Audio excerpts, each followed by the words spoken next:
Hello everyone, my self Neerja Singh. Welcome to online biology classes. अभी तक हमने पुष्पीय पौधों में निषेचन की घटना को पढ़ा, जिसे हम फर्टिलाइजेशन के नाम से भी जानते हैं। ठीक है, तो निषेचन की घटना की अगर बात करें तो पुष्पीय पौधे या हम एंजियोस्पर्म की बात करें, जिनमें पुष्प और फल बनते हैं, इनमें निषेचन विशेष प्रकार का होता है, जिसे हम द्विनिषेचन या डबल फर्टिलाइजेशन के नाम से जानते हैं। द्विनिषेचन में मुख्य रूप से दो घटनाएं देखने को मिलती हैं। पहली, संयुग्मन अर्थात नर और मादा युग्मक का मिलना, जिससे जाइगोट या युग्मनज बनता है। तो जाइगोट जो बनता है वो 2n होता है, द्विगुणित रचना है, लेकिन एक कोशिकीय है, एक कोशिका की बनी हुई। ठीक है, और दूसरी घटना है जिसे हम त्रिक संलयन यानी ट्रिपल फ्यूजन के नाम से जानते हैं, जिसके फलस्वरूप आपका प्राथमिक भ्रूण पोष केंद्रक बनता है, यानी प्राइमरी एंडोस्पर्म न्यूक्लियस।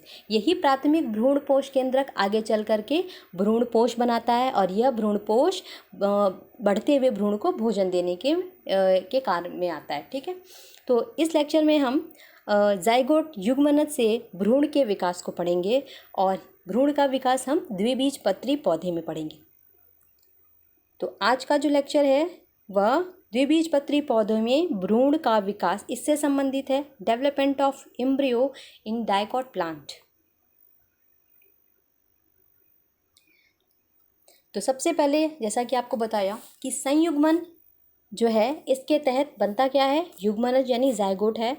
तो सबसे पहले इस भ्रूण के निर्माण के पहले ही जाइगोट विश्राम अवस्था में चला जाता है और अपने चारों ओर एक मोटी परत सेल्यूलोज की बनी हुई इसका निर्माण कर लेता है। तब हम इसे oospore के नाम से जानते हैं। ठीक है, तो oospore नामकरण तब होगा जब जाइगोट विश्राम अवस्था में चला जाता है और अपने चारों ओर सेल्यूलोज की बनी हुई एक मोटी परत या आवरण का निर्माण कर लेता है, तब हम इसे oospore कहते हैं। इसके बाद युग्मनज से भ्रूण बनने की क्रिया को हम एम्ब्रियोजेनेसिस या भ्रूणोद्भव कहते हैं। समझिए, युग्मनज से क्या बन रहा है, भ्रूण बन रहा है। इस शब्द को देखिए, एम्ब्रियो मीन्स होता है भ्रूण, जेनेसिस मीन्स होता है फॉर्मेशन या बनना, यानी भ्रूण का बनना ही आपका एम्ब्रियोजेनेसिस या भ्रूणोद्भव। भ्रूण का उद्भव मीन्स बनना। ठीक है, आगे देखते हैं। अब जो यहाँ पे हम जिस आवृत्ति बीजी पौधे का उदाहरण लेके स्टडी करेंगे उसका नाम है कैप्सिला बर्सा पैस्टोरिस। ठीक है, तो यह एक टिपिकल एंजियोस्पर्मिक डाइकोट प्लांट है, यानी द्विबीजपत्री पौधे का एक प्रारूप उदाहरण है। इसी पौधे में हम एक सामान्य प्रकार का द्विबीजपत्री भ्रूण के विकास को पढ़ेंगे। ठीक है, अब थोड़ी जानकारी मैं दे दूं कि ये जो कैप्सिला है बर्सा पैस्टोरिस, ये प्लांट जो है ये क्रूसीफर कुल यानी फैमिली से संबंधित है। क्रूसीफर फैमिली में कुल में आपका सरसों आता है, मूली आती है, आपकी गोभी आती है। ठीक है, तो यहाँ पे ये जो पौधा है ये क्रूसीफेरी यानी या हम कह सकते हैं ब्रैसिकेसी, ये पुराना नाम है, तो इससे संबंधित है।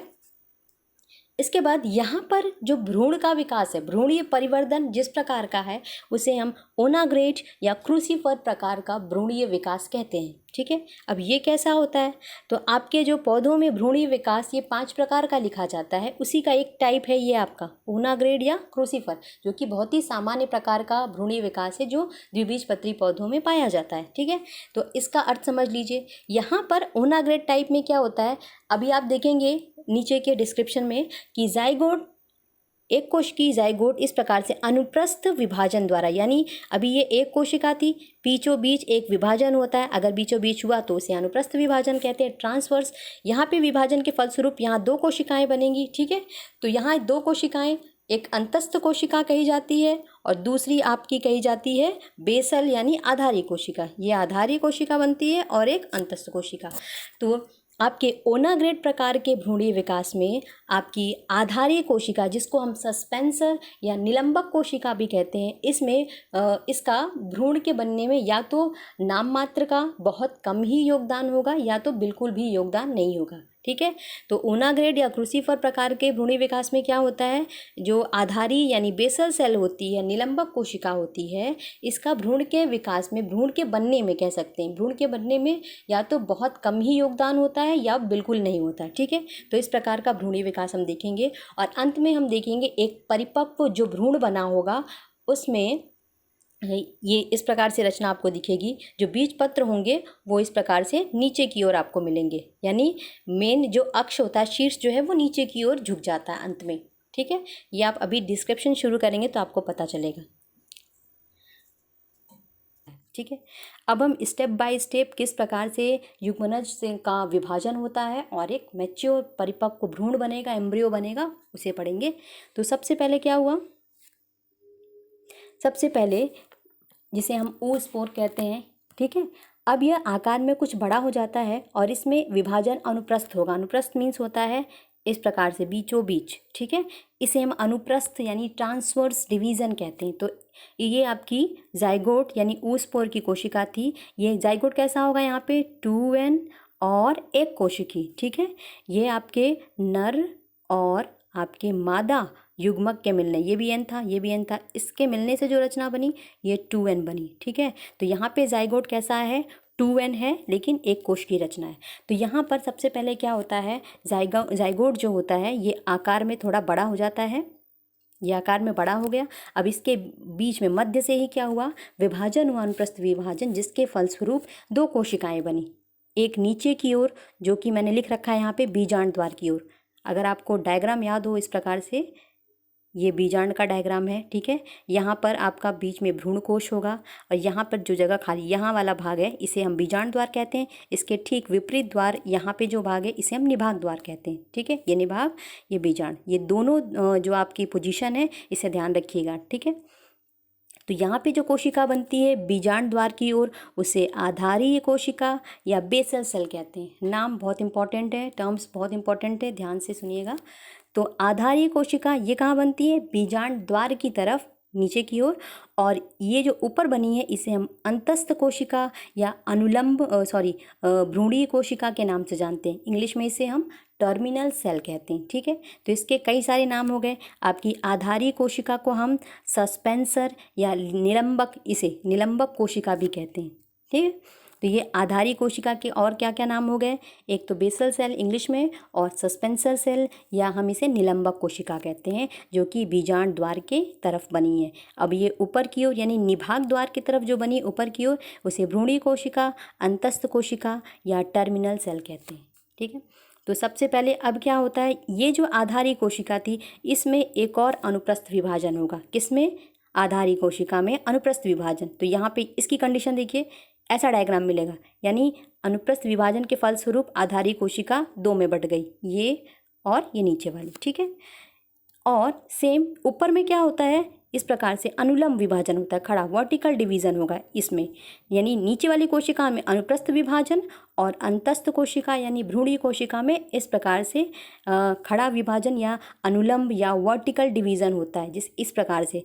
तो यहाँ पे क्या हुआ, यहाँ दो कोशिकाएं बन गई, यहाँ पे अभी एक एक थी नीचे, एक ऊपर एक नीचे, तो इस प्रकार से यहाँ पे दो कोशिकाएं बन गई और यहाँ पे दो कोशिकाएं, यानी इस समय हम इसे कहें अगर ये प्राइमरी प्रो एम्ब्रियो है यानी प्राक भ्रूण है, शुरुआती भ्रूण है, तो इसमें 1 2 3 4 यहाँ 4 कोशिकाएं बन गई हैं। ठीक है, किसकी किसकी, दो अंतस्थ कोशिका हैं यानी कि टर्मिनल सेल की दो कोशिका, और ये नीचे की आपकी निलंबक कोशिका या आधारी कोशिका दो बन गई हैं। ठीक है, तो यहाँ पर आपको रचना दिख रहा है, जैसे अंग्रेजी का लेटर होता है टी, यानी इंग्लिश में लेटर लिखा जाता है टी, इस प्रकार से रचना बनी, तो हम इसे कहते हैं टी आकार का भ्रूण या टी शेप्ड स्ट्रक्चर। तो यहाँ पे टी आकार का भ्रूण जैसी संरचना देखने को मिलती है। समझ में आ गया होगा कि यहाँ पे एक अनुप्रस्थ विभाजन के तहत आधारी और यहाँ पे अंतस्थ कोशिका बनी, फिर अंतस्थ कोशिका में इस प्रकार से अनुलंब विभाजन हुआ वर्टिकल, और आधारी कोशिका में इस प्रकार से अनुप्रस्थ। ठीक है, विभाजन याद रखें। आगे देखते हैं।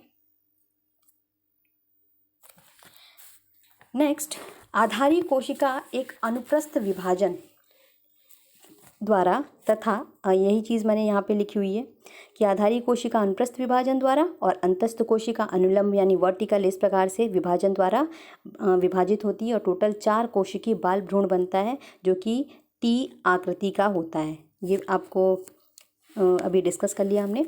अब देखिए, अब आधारीय कोशिका, इसमें कई सारे, यहाँ पे जो ये स्ट्रक्चर लास्ट बना हुआ था, ठीक है, तो इसमें क्या होते हैं, कई सारे अनुप्रस्थ विभाजन होते हैं, 1 2 3 ऐसे कई सारे होते हैं। और इसके फलस्वरूप इस प्रकार से हमें ढेर सारी या लगभग 6 से 10 तक लिखी जाती हैं कि 6 से 10 तक निलंबक कोशिका या आप कह सकते हैं आपकी आधारी कोशिका मिलती हैं, ठीक है। तो आधारी कोशिका ये जो है, इनमें लगभग आपके कई सारे अनुप्रस्थ इसी प्रकार से विभाजन होते हैं, जिसके कारण क्या होती है, कोशिकाओं की ऐसी संख्या बढ़ जाती है और इतनी कोशिकाएं 6 से लेकर 10 तक कोशिकाएं हमें प्राप्त होती हैं, ठीक है। तो यहाँ हम पहले अभी दोनों के विभाजन देखेंगे। सबसे पहले आधारी कोशिका के विभाजन देख लिए, तो इसमें अनुप्रस्थ विभाजन के तहत 6 से 10 कोशिका की लंबी संरचना बनी, इसे हम कह रहे हैं सस्पेंसर या निलंबक कोशिका, ये पूरी की पूरी, ठीक है, सस्पेंसर या निलंबक कोशिका, ये जो इतनी दिख रही है आपको, ठीक है। अब देखते हैं ये वाला भाग जो है ये आपका कहाँ मिलेगा, नीचे वाला भाग, ये बीजांड द्वार की तरफ और ये ऊपर वाला निभाग की तरफ, ठीक है। तो निलंबक की बीजांड द्वार की पहली कोशिका, यानी ये नीचे वाली दिख रही है आपको, ये वाली आकार में फूल जाती हैं, ये 6 से 10 बनी है। इसी यही निलंबक कोशिका की सबसे ये वाली जो कि बीजांड द्वार की ओर है पहली कोशिका, ये कैसे हो जाती है, ये आकार में फूल जाती है और तब इसका नाम चेंज हो जाता है, नाम बदल जाता है, तब हम इसे चूषकांग कोशिका या हॉस्टोरियल सेल के नाम से जानते हैं, ठीक है। तो इसका कार्य क्या होता है, चूषकांग कोशिका ये बढ़ते हुए भ्रूण को नीचे की ओर गहराई में धकेलती है, जिससे कि इसे ज़्यादा से ज़्यादा पोषण मिल सके, ठीक है। निलंबक कोशिका का कार्य ही ये है कि ये बीजांडकाय से भोजन को ले और वृद्धि करते हुए भ्रूण को प्रदान करे। तो ये जो पूरी रचना है इनका वैसे पूरा कार्य ही है कि ये सिर्फ पोषण देंगी, ये इसी से पूरा भ्रूण बनेगा, मुख्य भ्रूण इधर वाली कोशिकाओं से बनेगा और ये जो है आपका लिखा जाता है कि पोषण देने के कार्य में इस्तेमाल हो जाती हैं, ठीक है। आगे देखिए, यहाँ तो आपकी चूषकांग कोशिका बन गई नीचे वाली। अब यहाँ पे दिख रहा है सबसे ऊपर की ओर, यहाँ पे दिख रहा है यानी अंतस्थ कोशिका के ठीक नीचे वाली, यानी आप ये कह सकते हैं कि निलंबक कोशिका की ये वाली जो सबसे निभाग द्वार की ओर पहली कोशिका है, इसमें से जो कोशिका है इसका नाम बदल जाता है, इसे हम अध स्फीतिका कोशिका कहते हैं, यानी हाइपोफाइसिस। तो हाइपोफाइसिस कौन हुई, ये आपकी कह सकते हैं अंतस्थ कोशिका के सबसे निकट वाली या निभाग द्वार की ओर की जो कोशिका होती है ये वाली, ठीक है, इसका नामकरण हो जाता है अध स्फीतिका यानी हाइपोफाइसिस, ठीक है। अब ये हाइपोफाइसिस है, ये इम्पॉर्टेंट है, इसका क्या कार्य है, ये मूलांकुर के शीर्ष को जन्म देती है। मूलांकुर जानते हैं, भ्रूण में यानी बीज को हम जब भी बोते हैं तो 2 भाग निकलते हैं, एक प्रांकुर और मूलांकुर। मूलांकुर जड़ बनाता है और प्रांकुर जो होता है यह तना पत्तियां यानी ज़मीन के ऊपर वाला भाग बनाता है, हम कह सकते हैं, ठीक है।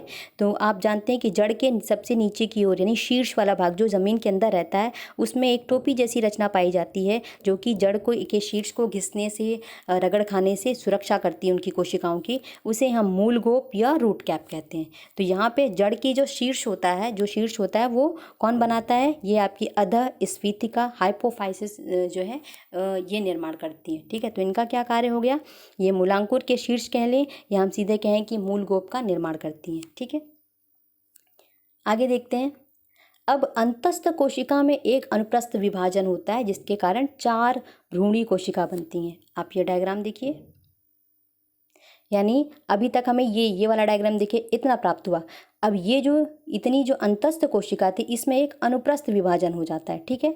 तो अनुप्रस्थ विभाजन के फलस्वरूप यानी अगर इसमें इस प्रकार से बीचों बीच अनुप्रस्थ विभाजन हो जाए तो यहाँ पे ये 4 कोशिकाएं अब बन जाएंगी जो कि इस डायग्राम में बनी हुई थी, यानी 1 2 3 4, ठीक है, इनके नाम है, ठीक है। तो यहाँ पे एक अनुप्रस्थ विभाजन हुआ किसमें, आपकी अंतस्थ कोशिका यानी कि टर्मिनल सेल या एम्ब्रियोनल सेल में एक अनुप्रस्थ ट्रांसफर डिवीज़न हुआ जिसके फलस्वरूप ये अब 4 कोशिकी रचना में बदल जाता है, ठीक है।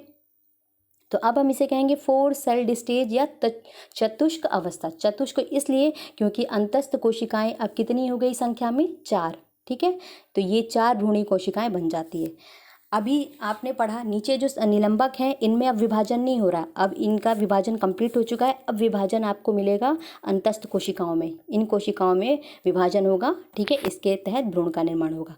अब इन कोशिकाएं, ये जो कोशिकाएं, चारों कोशिकाएं बनी हैं, ये पुनः विभाजित होकर के अब 8 कोशिका में बदल जाती हैं। ठीक है, तो अब हम इसे कहते हैं अष्टम अवस्था, 8 सेल्ड स्टेज, क्योंकि अब कोशिकाएं कितनी हो गई, 4 से 8। ठीक है, अब जब ये 8 कोशिकाएं बन जाती हैं, इस डायग्राम को देखिए, ये लास्ट डायग्राम था, इन्हीं में और विभाजन होगा और इसके फलस्वरूप क्या होगा, ये आपकी 8 कोशिकाएं, अंदर 4 और इस प्रकार से 4 इधर। ठीक है, तो अब क्या होता है, ये जो कोशिकाएं हैं 4-4 के समूह में, ये नीचे की ओर आपकी ये 4 और ये नीचे ऊपर की 4। ठीक है, तो ये 8 जो कोशिकाएं हैं, इनमें से भी अधः स्फीतिका के नीचे की तरफ कोशिकाएं 1 2 3 और ये 4। ठीक है, इन्हें हम कहते हैं अधराधार, हाइपोबेसल सेल। आपको जो नाम इजी लगे वो याद कर लें।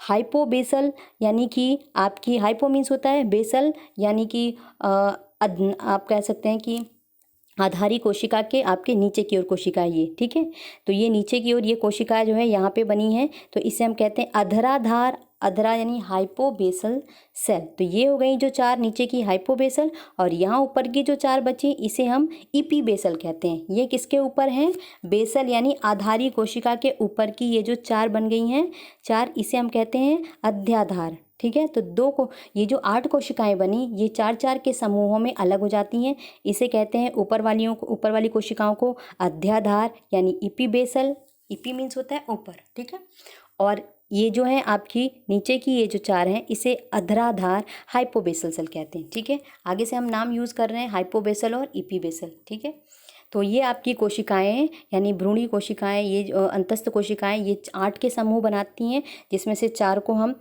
अधराधार यानी हाइपोबेसल कहते हैं और 4 को अध्याधार यानी इपीबेसल कोशिका कहते हैं। अब ये दोनों आपके 4-4 की कोशिकाओं के समूह हैं, ये कुछ भागों का निर्माण करेंगे। यहाँ देख लीजिए, इसमें भी लिख रखा है, डायग्राम में भी, आगे भी आप देखेंगे। तो आपकी ये जो है अधराधार यानी हाइपोबेसल सेल, ये मूलांकुर बनाएगी। ठीक है, जिससे जड़ बनेगा।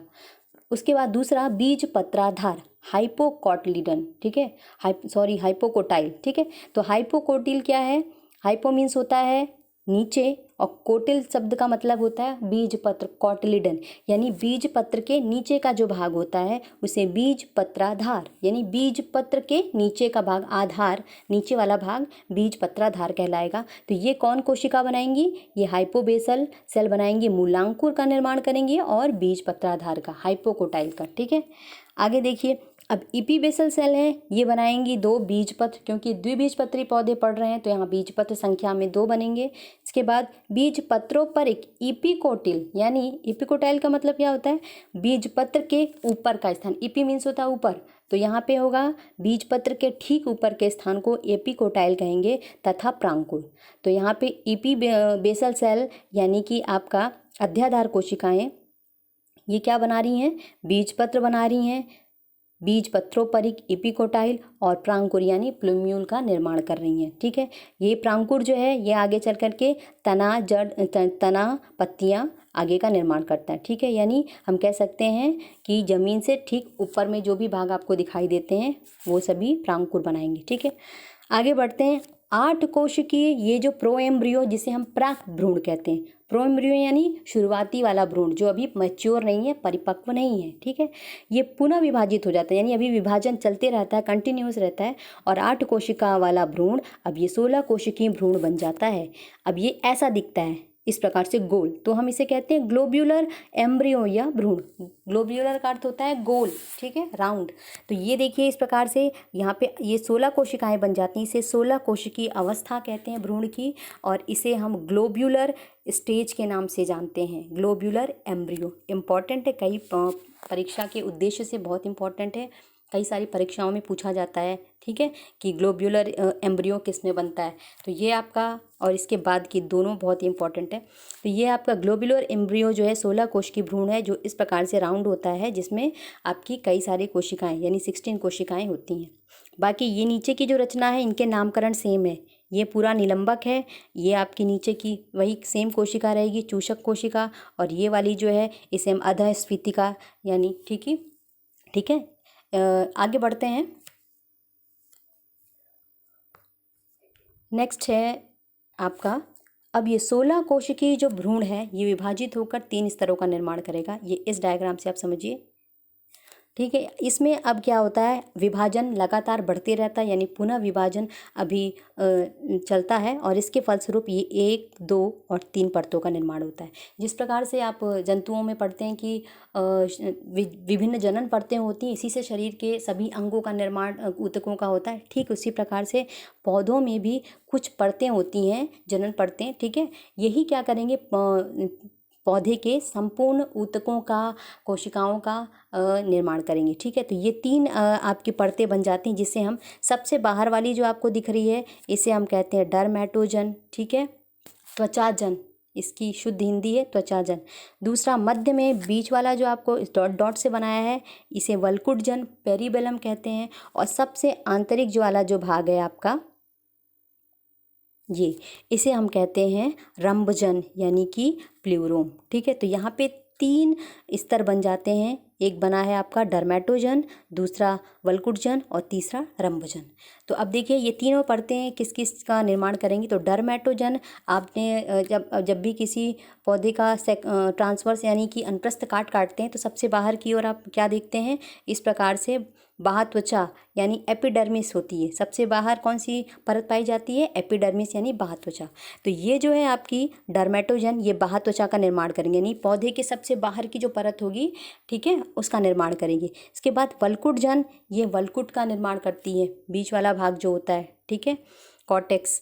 इसके बाद रंभजन, इसमें स्टील आता है, स्टील यानी इसमें आपका जाइलम, फ्लोएम, मज्जा यानी केंद्र वाला भाग, यानी पौधे का अगर आप उसकी अनुप्रस्थ काटे तो केंद्र में जो भी चीज़ें आपको दिखाई देंगी, जैसे आपकी परिरंभ, जाइलम, फ्लोएम, इसके संवहन बंडल और बीच में आपके पित्त, ठीक है। तो ये आपको तीनों परतों द्वारा बनाए जाते हैं। अब इस प्रकार का आकार जो होता है, यानी इस समय जो भ्रूण है ये कुछ इस प्रकार से हृदय के आकार का हो जाता है, ये इस प्रकार से, ठीक है। तो इसे हम हार्ट शेप एम्ब्रियो या हृदयाकार या कॉर्डेट शेप एम्ब्रियो के नाम से जानते हैं, ठीक है, जिसमें 3 परतें बन चुकी हैं। ये आपकी डर्मेटोजन, जिसे हम त्वचाजन के नाम से जानते हैं, इससे बाह्य त्वचा एपिडर्मिस का निर्माण होता है। वल्कुटजन जो कि वल्कुट का निर्माण करती हैं। रंभजन जो कि आपकी संवहन बंडल, जाइलम, फ्लोएम, पित्त और परिरंभ का निर्माण करती हैं, ठीक है। अब लास्ट देखिए, अब जो हृदय यानी कि हार्ट शेप्ड आपका भ्रूण था, इसमें परिवर्तन होता है, यानी भ्रूण जो है ये 3 स्तरों का निर्माण करता है, जो बाहर की ओर, ये आपको बता दिया। एक मिनट, अब ये जो हृदयाकार है, ठीक है, इसके नेक्स्ट ये डायग्राम आएगा। तो हृदयाकार जो भ्रूण है इसकी दोनों शीर्ष ये जो थे, ठीक है, ऊपर की ओर इस प्रकार से, ये जो हार्ट शेप दिख रहा था ये धीरे धीरे नीचे की ओर वृद्धि करते हैं और ये नीचे की ओर आना शुरू कर देते हैं, यानी ये रचना नीचे की ओर इस प्रकार से मुड़ना शुरू हो जाती है। तो ये हृदयाकार भ्रूण की दोनों शीर्ष पालियाँ, यानी ये पाली और ये पाली, ये वृद्धि करके 2 बीज पत्रों का निर्माण कर लेती है। ये इस प्रकार से 2 बीज पत्र बन जाते हैं, ये नीचे की ओर मुड़ जाते हैं। दोनों बीज पत्र एक अक्ष के साथ जुड़े रहते हैं। ये आप डायग्राम देखिए, एक मिनट, ये अक्ष है, ठीक है। तो दोनों बीज पत्र जो होते हैं एक अक्ष के द्वारा, यानी एक अक्ष के द्वारा जुड़े रहते हैं, जिसे हम भ्रूणीय अक्ष, एम्ब्रियोनल एक्सिस, इसे टाइजेलम के नाम से जानते हैं। इंपॉर्टेंट है। तो भ्रूणीय अक्ष क्या है, यहाँ पर दोनों बीज पत्र जुड़े रहते हैं, ठीक है, इसे हम टाइजेलम के नाम से भी जानते हैं, ठीक है। तो भ्रूणीय अक्ष के अग्र सिरे पर, यानी अग्र सिरे पर आप भ्रूणीय अक्ष को देखें तो ऊपरी सिरे पे यहाँ पे आपको प्रांकुर मिलेगा ये, और नीचे की ओर आपको मूलांकुर। तो अग्र सिरे पर भ्रूणीय अक्ष की तरफ क्या मिलेगा, प्रांकुर यानी प्लूम्यूल, और पश्च सिरे पर मूलांकुर यानी रेडिकल मिलेगा। इस प्रकार एक परिपक्व भ्रूण जो बनता है वो टॉर्पेडो आकार का होता है। इस डायग्राम को आप देखिए, ये लास्ट में हमें इस प्रकार से मैच्योर भ्रूण यानी परिपक्व भ्रूण मिलेगा। तो यहाँ पे ये जो आपको डायग्राम दिख रहा है ये तो बीजांड है, जिसके अंदर ये भ्रूण कोश है, और इसी भ्रूण कोश के अंदर भ्रूण यानी एम्ब्रियो बना है, ठीक है। भ्रूण होता क्या है, तो हम कह सकते हैं यह एक नन्हा पौधा है, यानी कह सकते हैं यही आगे चल कर के क्या करता है, जब भी हम बीज बोते हैं तो इसी से नया पौधा बनता है, ठीक है। तो ये जो है इसमें रचनाएं देख लेते हैं, कौन कौन सी रचनाएं दिख रही हैं। तो इसमें 2 बीज पत्र मिलेंगे क्योंकि द्विबीजपत्री है। इसके बाद यहाँ पर यहाँ वाला भाग जिसे हम क्या कह रहे हैं, आपके एम्ब्रियोनल एक्सिस यानी भ्रूणी अक्ष पे क्या होंगे, आपके दोनों बीजपत्र जुड़े होंगे। इसके बाद भ्रूणी अक्ष के ऊपर का जो स्थान होता है उसे हम क्या कह सकते हैं, ये आपके प्रांकुर वाला भाग होता है। और प्रांकुर के ठीक नीचे जो है ये आपका आएगा मूलीय, या आप कह सकते हैं मूलीय क्षेत्र या मूलांकुर वाला भाग। इसके बाद यहाँ पर जो अधःस्फीतिका कोशिका थी, ये आपको बताया कि मूल गोप की रचना बनाती है या मूल के शीर्ष को बनाती है, रूट कैप को बनाती है, ये यहाँ मिलेगी आपको। ये आपकी निलंबक कोशिकाएं हैं यहाँ पे पूरी की पूरी, जिसमें से भी सबसे नीचे वाली जो है ये आपकी चूषक कोशिका है। अब क्योंकि यहाँ पे क्या है, परिपक्व भ्रूण बन चुका है, तो यहाँ पे आपको याद होगा कि दो अध्यावरण यानी बीजांड को बाहर से कवर किए हुए आवरण मिलता है दो, जिसे हम बाह्य आवरण और अंतः आवरण कहते हैं। तो यहाँ पर क्योंकि अब क्या होगा, धीरे धीरे ये जो बाह्य आवरण है ये क्या हो जाता है, ये इसके चोल में यानी कह सकते हैं सीड कोट में बदल जाता है। तो बाह्य आवरण का नाम बदल जाता है, बाह्य आवरण को हम टेस्टा कहते हैं और अंतः अध्यावरण या आवरण को हम टैगमिन कहते हैं। ठीक है, तो यह नाम बदल जाएगा। ये दोनों जो कवरिंग है यानी ये दोनों आवरण है, ये अब टेस्टा यानी बाहर वाले को टेस्टा और अंदर वाले को हम अंतः आवरण को हम टैगमिन कहते हैं। ठीक है, यही दोनों क्या करेंगे, अंत में बीज के छिलके को बनाएंगे, यानी बीज का जो कवच होता है, बीज चोल कहते हैं, सीड कोट, बीज का छिलका। ठीक है, तो क्योंकि बीजांड क्या बनना है अंत में हमें मिलेगा कि जो बीजांड है ये बीज में बदल जाएगा और अंडाशय पूरे के पूरे फल में बदल जाएगी। तो जो भी हम फल खाते हैं वो क्या है, वो एक मैच्योर परिपक्व ओवरी है, अंडाशय है, जिसके अंदर बहुत सारे बीजांड या एक बीजांड भी हो सकता है। और बीजांड में क्या हो गई है, इस प्रकार से भ्रूण का निर्माण चुका है, तो बीजांड जो है ये क्या है, बीज में बदला है। तो यहाँ पर जो बीज का जो बाहरी छिलका होता है वो यही आवरण बनाते हैं, बाह्य आवरण और अंतः आवरण। ठीक है, तो इनका नाम बदल जाता है, इसे हम टेस्टा, बाह्य आवरण को टेस्टा और अंतः अध्यावरण या आवरण को हम टैगमिन के नाम से जानते हैं। आगे बीजपत्र, आपको बता दें कि बीजपत्र जो है ये भ्रूण की पत्तियां हैं जिसमें भोज्य पदार्थ संचित होता है। यानी जब तक हम बीज को बोएं और नई पत्तियां ना निकले तब तक जो भ्रूण है, बढ़ते हुए भ्रूण को भोज्य पदार्थ ये बीज पत्रों के माध्यम से उपलब्ध होते रहते हैं। ठीक है, अब आगे देख लेते हैं, ये भी आपको बता दिए। बीज पत्राधार यानी हाइपोकोटाइल का क्या मतलब होता है, हाइपो मीन्स होता है बीज पत्र के नीचे वाला जो स्थान होता है उसे हम बीज पत्राधार कहते हैं। इसी प्रकार से बीज पत्रोपरिक यानी एपिकोटाइल, ये है एपिकोटाइल। एपिकोटाइल माने बीज पत्र के, जहाँ भी बीज पत्र, ये बीज पत्र है, इसके ऊपर वाला स्थान होगा, ये आपका क्या कहलाएगा, बीज पत्रोपरिक यानी एपिकोटाइल। तो एपिकोटाइल और हाइपोकोटाइल, तो अब ये आपका हो गया हाइपोकोटाइल। हाइपोकोटाइल के ठीक नीचे क्या मिलेगा आपका, रेडिकल यानी कि मूलांकुर। तो बीज पत्राधार किस में समाप्त होता है, मूलांकुर में, इसके नीचे मूलांकुर मिलेगा। और बीज पत्रोपरिक जो है एपिकोटाइल, ये किस में समाप्त होता है, इसके नीचे जो रचना बनेगी उसे हम प्रांकुर यानी प्लूम्यूल कहते हैं। ठीक है, तो याद रखिएगा बीज पत्राधार ये समाप्त होता है अंत में किसमें, मूलांकुर बनता है इसमें, और बीज पत्रोपरिक ये अंत में क्या बनाएगा, प्रांकुर में समाप्त करता है। तो इस प्रकार इससे जुड़े जो भी शब्द थे वो एक्सप्लेन कर दिए गए हैं। अगले लेक्चर में हम एक बीजपत्री के भ्रूण के विकास को पढ़ेंगे। धन्यवाद।